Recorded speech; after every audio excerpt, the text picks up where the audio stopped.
गुरु की सीख। 5 प्रेरक किस्से। 1 मन की मिठास। एक शिष्य अपने गुरु से सप्ताह भर की छुट्टी लेकर अपने गांव जा रहा था।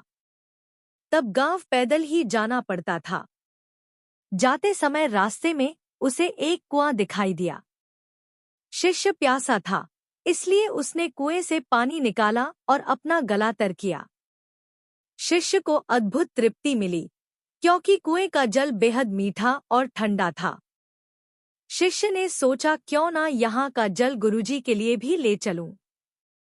उसने अपनी मशक भरी और वापस आश्रम की ओर चल पड़ा।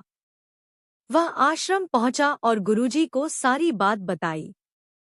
गुरुजी ने शिष्य से मशक लेकर जल पिया और संतुष्टि महसूस की। उन्होंने शिष्य से कहा, वाकई जल तो गंगाजल के समान है। शिष्य को खुशी हुई। गुरुजी से इस तरह की प्रशंसा सुनकर शिष्य आज्ञा लेकर अपने गांव चला गया। कुछ ही देर में आश्रम में रहने वाला एक दूसरा शिष्य गुरुजी के पास पहुंचा और उसने भी वह जल पीने की इच्छा जताई। गुरुजी ने मशक शिष्य को दी। शिष्य ने जैसे ही घूंट भरा, उसने पानी बाहर कुल्ला कर दिया। शिष्य बोला, गुरुजी, इस पानी में तो कड़वापन है और न ही यह जल शीतल है। आपने बेकार ही उस शिष्य की इतनी प्रशंसा की। गुरुजी बोले, बेटा, मिठास और शीतलता इस जल में नहीं है तो क्या हुआ, इसे लाने वाले के मन में तो है। जब उस शिष्य ने जल पिया होगा तो उसके मन में मेरे लिए प्रेम उमड़ा। यही बात महत्वपूर्ण है। मुझे भी इस मशक का जल तुम्हारी तरह ठीक नहीं लगा, पर मैं यह कहकर उसका मन दुखी करना नहीं चाहता था। हो सकता है जब जल मशक में भरा गया तब वह शीतल हो और मशक के साफ न होने पर यहाँ तक आते आते यह जल वैसा नहीं रहा, पर इससे लाने वाले के मन का प्रेम तो कम नहीं होता है ना। 2 गुरु शिष्य। एक नवदीक्षित शिष्य ने अपने गुरु के साथ कुछ दिन व्यतीत करने के बाद एक दिन पूछा, गुरुदेव, मेरा भी मन करता है कि आपकी ही तरह मेरे भी कई शिष्य हों और सभी मुझे भी आप जैसा ही मान सम्मान दे। गुरु ने मंद मुस्कुराते हुए कहा, कई वर्षों की लंबी साधना के पश्चात अपनी योग्यता और विद्वता के बलबूते पर तुम्हें भी एक दिन यह सब प्राप्त हो सकता है। शिष्य ने कहा, इतने वर्षों बाद क्यों? मैं अभी ही अपने शिष्यों को दीक्षा क्यों नहीं दे सकता? गुरु ने अपने शिष्य को तख्त से उतरकर नीचे खड़ा होने को कहा। फिर स्वयं तख्त पर खड़े होकर कहा, जरा मुझे ऊपर वाले तख्त पर पहुंचा दो। शिष्य विचार में पड़ गया। फिर बोला, गुरुदेव, भला मैं खुद नीचे खड़ा हूं, फिर आपको ऊपर कैसे पहुंचा सकता हूं? इसके लिए तो पहले खुद मुझे ही ऊपर आना होगा। गुरु ने मुस्कुराकर कहा, ठीक इसी प्रकार यदि तुम किसी को अपना शिष्य बनाकर ऊपर उठाना चाहते हो तो तुम्हारा उच्च स्तर पर होना भी आवश्यक है। शिष्य गुरु का आशय समझ गया। वह उनके चरणों में गिर गया। 3 पाप का गुरु, लोभ। एक समय की बात है। एक पंडित जी कई वर्षों तक काशी में शास्त्रों का अध्ययन करने के बाद गांव लौटे। पूरे गांव में शोहरत हुई कि काशी से शिक्षित होकर आए हैं और धर्म से जुड़े किसी भी पहेली को सुलझा सकते हैं। शोहरत सुनकर एक किसान उनके पास आया और उसने पूछ लिया, पंडित जी, आप हमें यह बताइए कि पाप का गुरु कौन है? प्रश्न सुनकर पंडित जी चकरा गए। उन्होंने धर्म व आध्यात्मिक गुरु तो सुने थे, लेकिन पाप का भी गुरु होता है, यह उनकी समझ और ज्ञान के बाहर था। पंडित जी को लगा कि उनका अध्ययन अभी अधूरा रह गया है।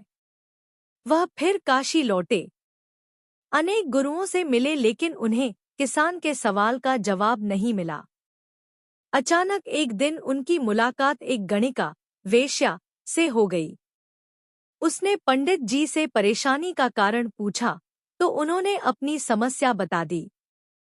गणिका बोली, पंडित जी, इसका उत्तर है तो बहुत सरल है, लेकिन उत्तर पाने के लिए आपको कुछ दिन मेरे पड़ोस में रहना होगा। पंडित जी इस ज्ञान के लिए ही तो भटक रहे थे। वह तुरंत तैयार हो गए। गणिका ने अपने पास ही उनके रहने की अलग से व्यवस्था कर दी। पंडित जी किसी के हाथ का बना खाना नहीं खाते थे। अपने नियमाचार और धर्म परंपरा के कट्टर अनुयायी थे। गणिका के घर में रहकर अपने हाथ से खाना बनाते खाते कुछ दिन तो बड़े आराम से बीते, लेकिन सवाल का जवाब अभी नहीं मिला। वह उत्तर की प्रतीक्षा में रहे।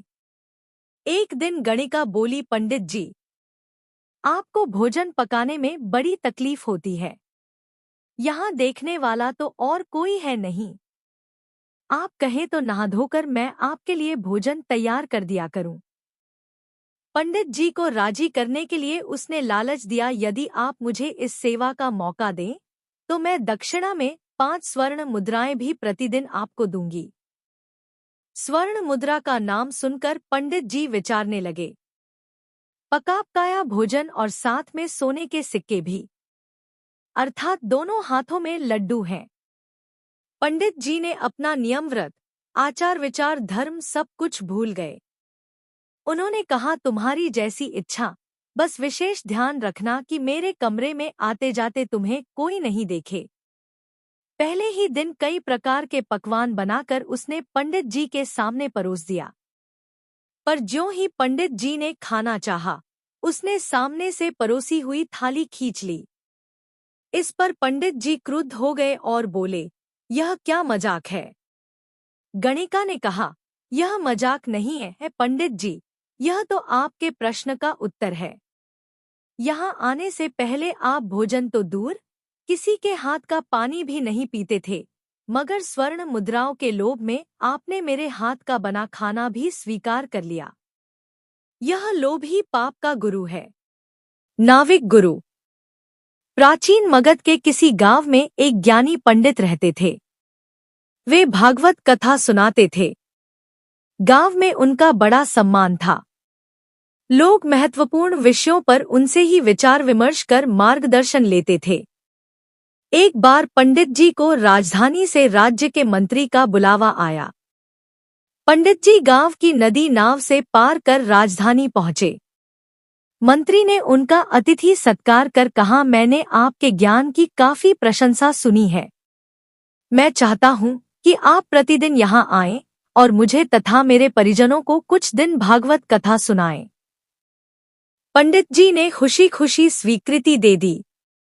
अब पंडित जी प्रतिदिन नदी पार कर मंत्री को भागवत कथा सुनाने जाने लगे। एक दिन जब पंडित जी नदी पार कर रहे थे तो एक घड़ियाल ने पानी से सिर बाहर निकालकर कहा, पंडित जी, आते जाते मुझे भी भागवत कथा सुना दिया कीजिए, मैं आपको मोटी दक्षिणा दूंगा।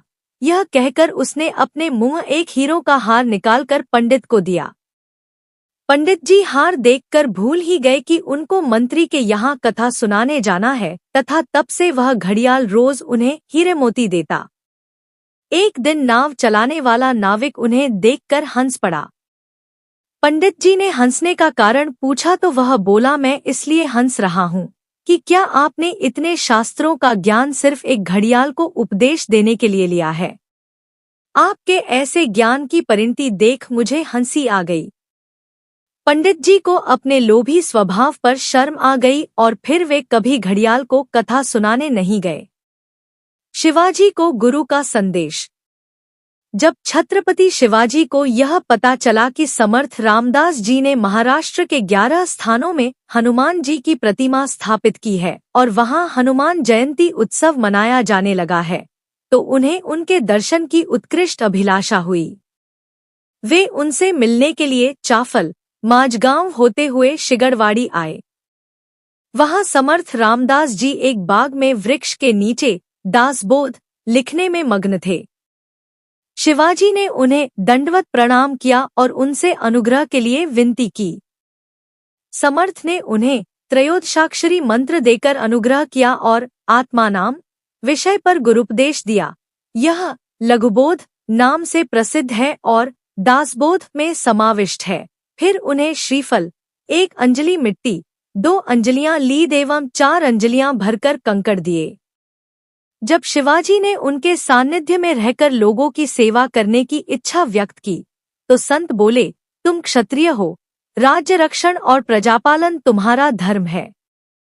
यह रघुपति की इच्छा दिखाई देती है और उन्होंने राजधर्म एवं क्षात्र धर्म पर उपदेश दिया। शिवाजी जब प्रतापगढ़ वापस आए और उन्होंने जीजामाता को सारी बात बताई तो उन्होंने पूछा, श्रीफल, मिट्टी, कंकड़ और लीद का प्रसाद देने का क्या प्रयोजन है? शिवाजी ने बताया, श्रीफल मेरे कल्याण का प्रतीक है। मिट्टी देने का उद्देश्य पृथ्वी पर मेरा आधिपत्य होने से है। कंकड़ देकर यह कामना व्यक्त हो गई है कि अनेक दुर्ग अपने कब्जे में कर पाऊं, और लीद अस्तबल का प्रतीक है, अर्थात उनकी इच्छा है कि असंख्य अश्वाधिपति मेरे अधीन रहें। इस प्रकार राजधर्म को समझकर शिवाजी ने अपनी शक्ति का विस्तार